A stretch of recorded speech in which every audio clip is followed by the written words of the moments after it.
नंदनम। अब दिवाली आ रही है, दो चार बातें ध्यान में रखना। स्वामी विवेकानंद ने कहा है, मिठाई वाले की दुकान साक्षात यमदूत की दुकान है। अगर विवेकानंद इस युग में होते तो और कोई कड़क नाम खोजते, क्योंकि इस युग में काजू कतरी में और कोई महंगी मिठाइयों पर जो वर्क लगते हैं, ऐसे ही पहले चांदी सस्ती थी तो चांदी के वर्क भी बैलों के आंतों का उपयोग करके बनाए जाते थे। अच्छी छी मरे हुए बैलों के आंतों का उपयोग करके चांदी के वर्क लगे, और असली चांदी सस्ती थी तब।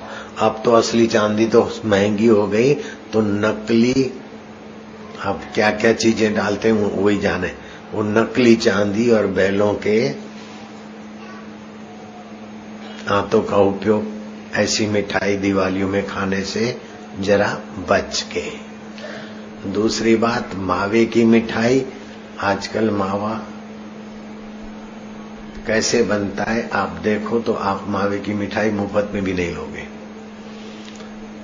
दूध में से क्रीम निकाल देते हैं, फिर उसका पाउडर बनाते। वो पाउडर 90-100 रुपए किलो बिकता है।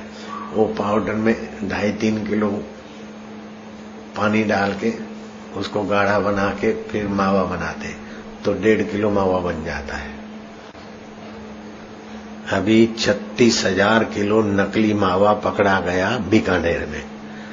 तो मुझे तो अच्छा लगता है, मैं तो यहाँ के समिति वालों को और आपको बधाई देता हूँ कि दिवाली के पहले पहले दिवाली में दिवाला निकालने वाली गलतियां मेरे साधकों की निकल जाए। और ये पत्रकारों का उत्साह देखकर मुझे लगता है कि ये कोई खानदान माँ बाप की औलाद है, प्रजा के हित की बात ध्यान से सुनते और लिखते हैं। तो मावा, असली मावा भी ब्लॉकेज करता है आगे चल के। मावे की जो भी वैरायटियां हैं, सीधा दूध लस्सी ये तो फायदा करते हैं, लेकिन दूध में से जो वैरायटियां बनती, सीधे चावल तो फायदा करते, लेकिन चावल में से इडली डोसा सत्यानाश करते, तबीयत को बिगाड़ते।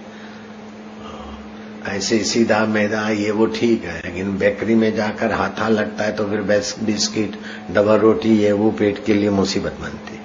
तो आपका शरीर स्वस्थ रहे इसलिए मिठाइयों को नपे तुले ढंग से उपयोग में लाना। और मावे से, पनीर की सब्जी से, पनीर की भाजी बनती है दूध से, उससे, रसगुल्लों से, काजू कतरी से, बादाम कतरी से थोड़ा दरपत हो जाना, मुंह घुमा के। न करे नारायण दिवाली के दिनों में फटाकड़ों से कईयों के बेचारों के हाथ पैर अथवा शरीर दाह से, अग्नि से आक्रांत हो जाता है। आपके यहाँ तो ना हो, कहीं हुआ हो तो एक महा डॉक्टर साथ में ले जाओ। ऐसा भी जल गया, पूरा शरीर जल गया हो, अथवा कोई अंग जलाओ।